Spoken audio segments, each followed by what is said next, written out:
रामू एक दिन अपने खेतों में काम कर रहा था।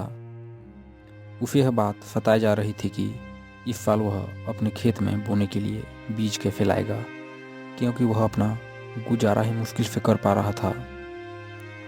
वह इस संघर्ष भरी जीवन से तंग आ चुका था। पता नहीं यह संघर्ष भरी जीवन कब खत्म होगी। मुझे अब खेतों में बोने के लिए बीजों का प्रबंध करना है, लेकिन अगर मैंने घर में रखे हुए पैसों से बीज ले आया तो मेरे पास सब्जियां खरीदने के लिए पैसा नहीं बचेगा। ऐसा करता हूँ, कल ही जमींदार यहाँ जाता हूँ और कुछ पैसे उधार ले लेता हूँ। लेकिन जमींदार से उधार लेना भी सही नहीं है, क्योंकि यह कई लोगों की ज़मीन हड़प चुका है। क्या पता मेरी भी ज़मीन किसी बहाने से हड़प ले, लेकिन मैं कर भी क्या सकता हूँ। मुझे तो उधार लेना ही होगा, तभी मैं इस साल अपने खेतों में बीज बो पाऊंगा।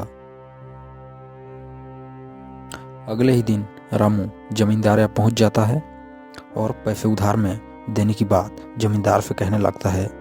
तभी जमींदार कहते हैं, हाँ रामू, पैसे उधार तुम्हें मिल जाएंगे, लेकिन अगर तुमने समय पर मेरा पैसा वापस नहीं किया तो याद रखना, मैं तुम्हारी ज़मीन अपने नाम कर लूँगा और इसके जिम्मेदार तुम स्वयं होगे।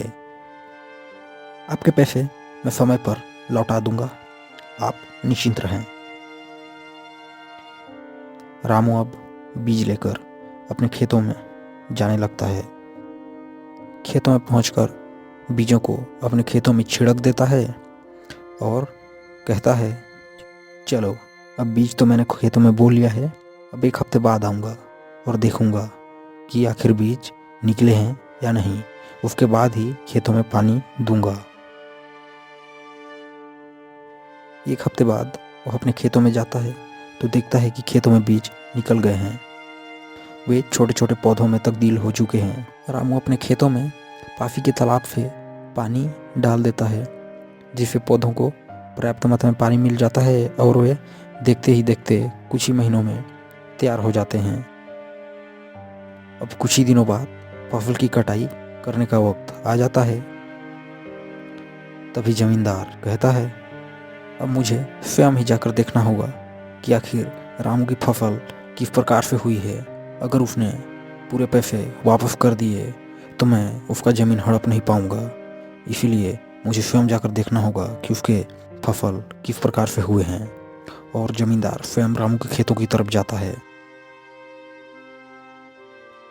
जब वह रामू के खेतों के पास पहुंचता है तो देखता है कि रामू की फसल एकदम शानदार हुई होती है, जिसे देखकर जमींदार कहने लगता है, अरे अगर इस शानदार फसल को अगर काट कर रामू ने बेच दिया, वो हम मेरे पैसे वापस तो कर ही देगा।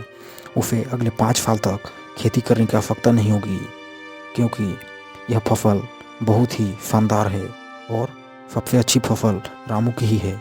इसलिए जमींदार सोचता है कि कुछ तरीका लगाकर इसके फसल को बर्बाद कर दूंगा। और वह अगले ही दिन अच्छा मौका देखकर अपने एक आदमी को भेजता है और रामू की फसल में आग लगवा देता है। अब आग लगवा देने के बाद रामू घर में होता है, वहाँ पर होता ही नहीं, और इस प्रकार वे रामू की फसल में आग लगा देते हैं और रामू की फसल को बर्बाद कर देते हैं। कुछ समय बाद रामू जब खेतों में आता है तो देखता है कि उसकी सारे फसल जलकर खाक हो चुके हैं और वह अपने किए पर पछताता है कि आखिर मैंने खेतों की रखवाली क्यों नहीं की। मुझे खेतों की रखवाली करना चाहिए था। लेकिन वह समझ जाता कि यह सब जमींदार ने ही करवाया है।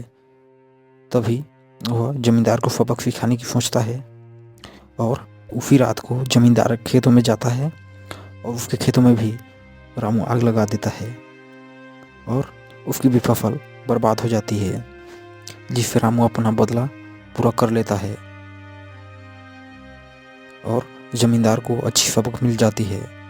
वह समझ जाता है कि अगर मैंने रामू का ज़मीन हड़पा तो अवश्य ही हर साल मेरी फसल बर्बाद करेगा। इसीलिए वह उसके फसल में जो आग लगाया था उस गलती को कबूल कर लेता है और रामू से माफ़ी मांगता है और रामू को जुर्माना के तौर पे कुछ पैसे भी जमींदार देता है, जिससे रामू गुजर बसर करने लगता है।